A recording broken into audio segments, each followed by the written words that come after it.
Um salve a todos! Bom dia, boa tarde, boa noite. Professor Elton falando. Eu vou ministrar para vocês o workshop Desmistificando a Aprendizagem Ativa.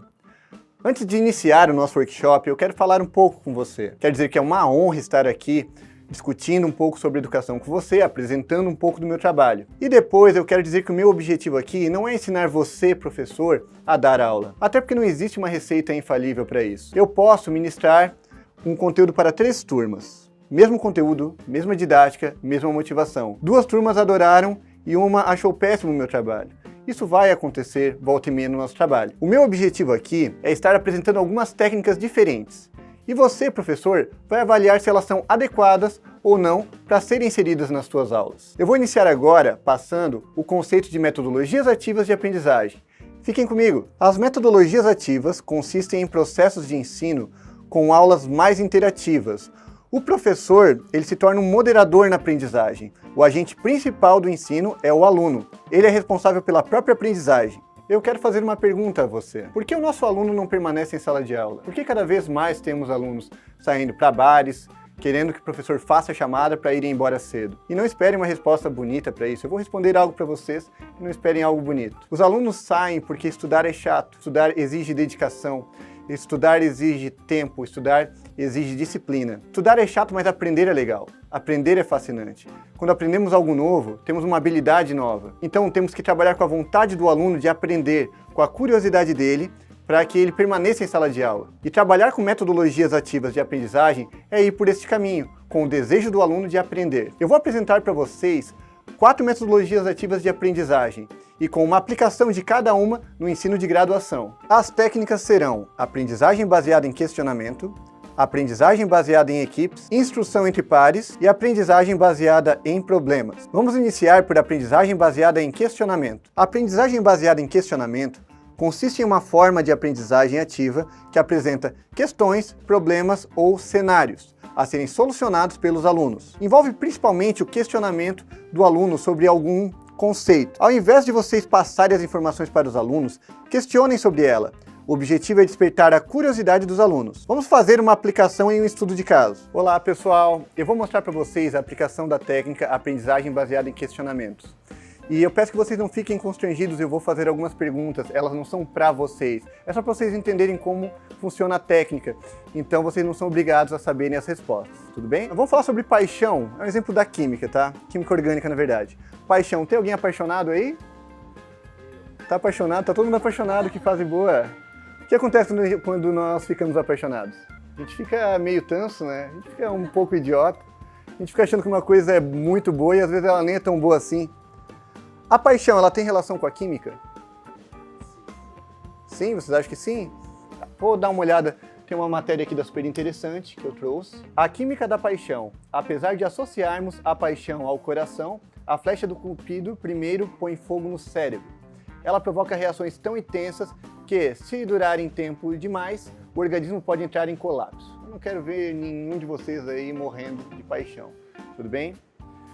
Quando nós estamos apaixonados, existem 3 substâncias, existem mais outras também, mas 3 em especial, que são produzidas em excesso no nosso organismo e nos deixam com a sensação de apaixonado, vendo as coisas todas as coisas muito boas. É uma sensação que nós temos também quando utilizamos algumas drogas ilícitas de produção de substâncias que nos deixam eufóricos. Eu vou destacar aqui a feniletilamina, a dopamina e a serotonina. Não se preocupem com as fórmulas estruturais, só quero comentar um pouquinho sobre elas. Essas substâncias são produzidas no nosso organismo num período de 2 a 3 anos, dependendo de cada pessoa, muda de pessoa para pessoa. E depois a paixão acaba, ela vai ter fim. A pergunta é, por que de 2 a 3 anos? Por que a paixão acaba? Nós já produzimos ele em níveis normais, e quando nós estamos apaixonados, nós produzimos ele em excesso. E aí ele volta para os níveis normais, isso dura de 2 a 3 anos. Por que a paixão acaba? Por que ele volta a níveis normais? Essa é a pergunta. Vamos lá, pensem um pouquinho. Oi? Rotina? Tudo bem, mas antes você estava eufórico, tinham substâncias químicas te ajudando a superar isso aí. E de repente vai para níveis normais. 2 coisas. Primeiro, o teu organismo se acostuma com a substância, existe isso aí, então precisaria de uma dosagem mais alta para você ficar eufórico e ter a sensação da paixão. E a outra, posso responder? Não tem mais, tem algum chute, não? 2 a 3 anos é o tempo de um homem conhecer uma mulher, eles terem relações sexuais, terem um filho e darem continuidade à espécie. É um mecanismo de reprodução humana. Se sentiram um bando de leitão agora, né? Mas é verdade, nós somos animais também. Pessoal, independente das perguntas e tudo mais, conseguiram verificar a técnica, a aprendizagem baseada em questionamento, como ela foi incluída aqui? Eu não dei as respostas para vocês. Eu simplesmente perguntava e eu despertava a curiosidade de vocês. Isso é muito bacana. Nesse momento, aquele aluno que ele está querendo ir para o bar, ele vai estar com vocês, ele vai estar 100%, porque você vai mexer com a curiosidade dele. Então a ideia de aprendizagem baseada em questionamentos é: não dê a resposta diretamente para o aluno, questione ele para alcançar a resposta, até alcançar essa resposta. Outra vantagem grande dessa técnica é que ela não precisa de uma forma de avaliação. Vocês podem aplicar nas aulas de vocês sem precisar dar uma nota para o aluno. Isso é bom. Tudo que vocês tiverem na aula de vocês, que vocês conseguirem reformular para estar questionando, vocês vão despertar mais a curiosidade dele. E essa é a principal vantagem da técnica. A nossa segunda técnica é a aprendizagem baseada em equipes. Essa metodologia envolve também a resolução de questões. Entretanto, para resolver questões, eu utilizo outra técnica que será apresentada a seguir, que é o Peer Instruction. Eu utilizo essa técnica principalmente para a formação das equipes. A metodologia envolve o trabalho em equipe entre os alunos. Os grupos devem ser formados pelo professor. O professor deve pegar alunos, componentes para o grupo, sem vínculo afetivo algum. Quanto mais diferentes forem os alunos em relação às suas crenças, gênero, idade, melhor. Mais a técnica funciona. A maior preocupação da aprendizagem baseada em equipes está na formação das equipes, na formação dos grupos. Isso deve ser feito pelo próprio professor. Vocês precisam pegar os alunos e fazer as equipes mais distintas possível em relação à crença, idade, sexo, gênero. Se tiver aquele aluno que não se dá bem com o outro, coloque na mesma equipe. Por quê? Os alunos vão ter escolha no mercado de trabalho de com quem trabalhar, eles vão escolher com o profissional com que eles vão trabalhar? Não. Nós podemos escolher esse profissional que a gente trabalha junto aqui? Não. Então eles precisam conseguir produzir, independente da pessoa que estiver ao lado deles, eles precisam trazer algum resultado em relação a isso. A ideia é tirar o aluno da zona de conforto e trabalhar só com os colegas com quem ele já tem afinidade. Eu vou iniciar a técnica, no caso vocês como alunos, vamos montar então um trio aqui e um trio lá para vocês entenderem. Após isso, a aprendizagem baseada em equipes iria para a solução de questões. E para a solução de questões eu não uso o aprendizagem baseada em equipes, eu não uso o TBL. Eu vou usar o Peer Instruction que eu vou explicar depois. Eu uso para a formação das equipes e lanço umas perguntas que eu chamo de pergunta quebra-gelo. Perguntas quebra-gelo, que é para você montar aí os grupos. Eu vou explicar e vai ficar bem claro durante a explicação. A partir de agora eu vou explicar a atividade e preciso que vocês consigam produzir com uma única informação. Eu não vou repetir a informação. A ideia também está relacionada a não chegar no mercado de trabalho e toda vida ficar perguntando novamente como era, como deixei de ser. Com uma única informação, uma boa comunicação, você tem que conseguir realizar algum trabalho e não ficar, às vezes, atrasando o teu colega. Então, eu vou lançar uma pergunta e vocês vão ter algum tempo para responder essa pergunta no papel. Vocês vão, coloquem os nomes, já colocaram o nome no papel, tudo certinho. Vocês vão responder a pergunta no papel. Depois vocês vão discutir entre os colegas da equipe, então vocês um trio e vocês um trio. Após todos terem discutido entre si, baixem o papel e levantem o marcador, porque vai existir um tempo, não vai ter todo o tempo do mundo, vai existir um tempo, tem um tempo aí para essa atividade. Ok? Posso iniciar? A pergunta é: se você fosse montar uma empresa, qual segmento essa empresa teria? Justifique a sua escolha. Vocês têm 12 minutos para escrever no papel, discutir entre os colegas e depois virar de cabeça para baixo e levantar o marcador. Valendo!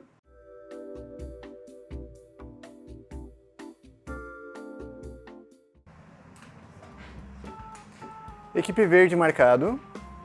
Vamos dar uma olhada então. Primeira coisa, existia uma regra que não foi seguida. Virem as folhas de cabeça para baixo. Tem que seguir as regras, isso é importante, chamar atenção para os detalhes. Vamos ver aqui o que eu vou fazer. Vamos aqui.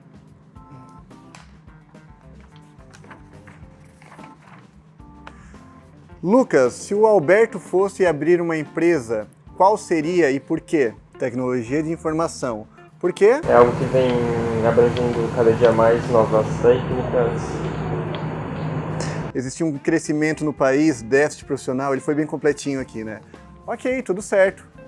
Resposta correta. Não utilizo essa atividade como nota, ela é um início de uma atividade. Antes de passar uma outra prática, é bom iniciar assim para a formação das equipes. Vamos fazer aqui. Daniela, se a Mônica fosse abrir uma empresa, qual segmento essa empresa teria e por quê?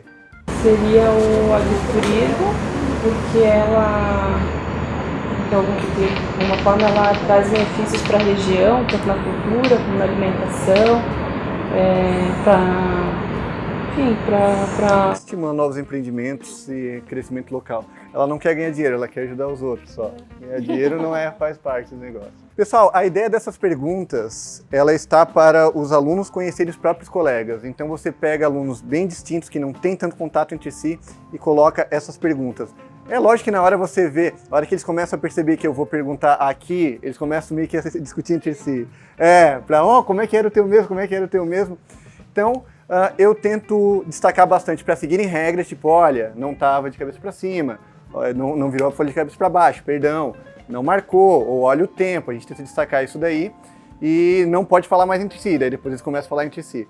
Eu não costumo pontuar nota para essa parte, mas eu acho extraordinário de você fazer isso para a montagem das equipes e antes de realizar uma atividade, ou um peer instruction, ou aprendizagem baseada em problemas que eu vou mostrar para vocês. Para montar a equipe, antes disso, os alunos são um grupo de pessoas. Ali realmente se torna uma equipe, começa a trabalhar de forma mais concisa e eu acho isso bem bacana. Instrução entre pares. A técnica envolve a apresentação de questões conceituais em sala de aula, para que os alunos façam uma discussão. As perguntas são apresentadas aos alunos para que eles respondam primeiro individualmente e depois em equipe. A meta principal é promover a aprendizagem dos conceitos fundamentais dos conteúdos em estudo, através da interação entre os estudantes. Aluno aprende com aluno e o professor se torna um moderador da atividade. Existe um software online utilizado para auxiliar nessa técnica, no Peer Instruction. É o Socrative e o endereço segue aí na apresentação. Nele você entra com o login de professor e coloca as suas perguntas e você vai ter acesso ao número de estudantes que acertaram as respostas. A explicação desse software será dada em um outro workshop. Aqui nós vamos focar mais nas técnicas de metodologia ativa mesmo. Vamos então para a aplicação da técnica Peer Instruction, que é a instrução entre pares. Para aplicar essa técnica, eu vou lançar algumas perguntas contextualizadas para vocês. Pergunta a nível de enádico, item 1, 2, 3, para cada um analisar parte da sentença. Não podem ser perguntas em que os alunos vão encontrar essas respostas na internet de forma tão fácil. Mas pode consultar, pode trazer livro, pode acessar a internet para ter uma pesquisa. A ideia é justamente essa pesquisa, que eles vão atrás da resposta e isso vai buscar um aprendizado entre eles. Eu vou lançar a pergunta primeiro individualmente e em seguida vocês vão responder ela em equipe. Vai ficar claro na técnica, durante a técnica fica claro como que isso funciona. Eu uso para isso um software online, o Socrative. Em outro workshop eu explico como que se faz uso do Socrative. A principal vantagem é que eu posso saber o número de acertos dos alunos. Então, na primeira rodada, eu vou verificar ali, 50% dos alunos acertaram a questão. Eles vão para a discussão, sempre aumenta esse percentual. Tu vê se aumenta esse percentual e deles convergindo para a resposta correta. Isso é bacana. Eu vou lançar uma pergunta para vocês. Novamente, não se preocupem em saber ou não a resposta. Não precisamos pesquisar, eu quero que façam diretamente a resposta, não tem problema se errar, que é mais para vocês entenderem a técnica e não responder a pergunta, não é esse o caso. Vamos lá? O título da pergunta é uma pergunta de física, mas é uma pergunta de base de física, não é nada extraordinário.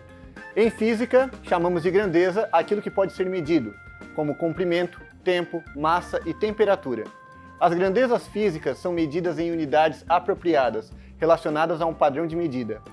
A respeito das medidas de grandezas físicas, analise as afirmações apresentadas a seguir. O título não vai ter tanta importância aqui.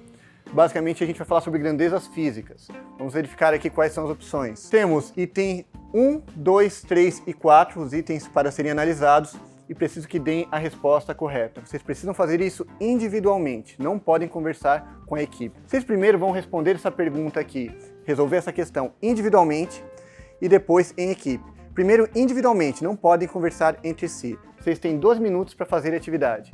Valendo!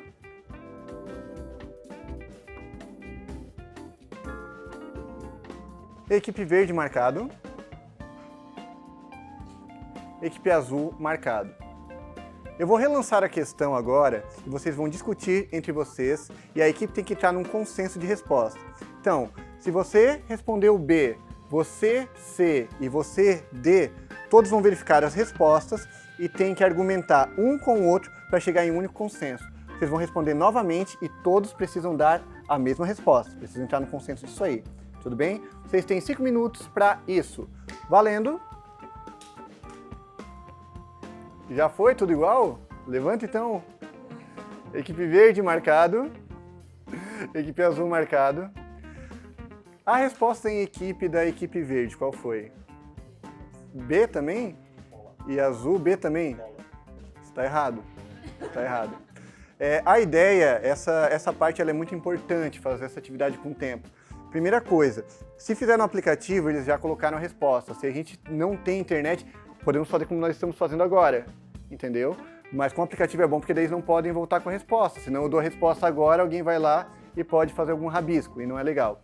Mas é muito importante, após a atividade, se usar o aplicativo, corrigir a questão, porque o aluno vai estar ali 100% contigo, ele vai estar vidrado. Vamos analisar uma a uma, aqui não vai tomar muito nosso tempo. Depois eu falo o item correto. O comprimento e a velocidade são grandezas físicas básicas ou fundamentais? Não, a velocidade ela é uma grandeza derivada. As fundamentais é comprimento em metros, tempo em segundos. Aí a velocidade é metro por segundo, ela é derivada do comprimento e do tempo. Então a 1 está errada. A relação entre força normal que age contra uma superfície plana e sua área é definida como pressão média.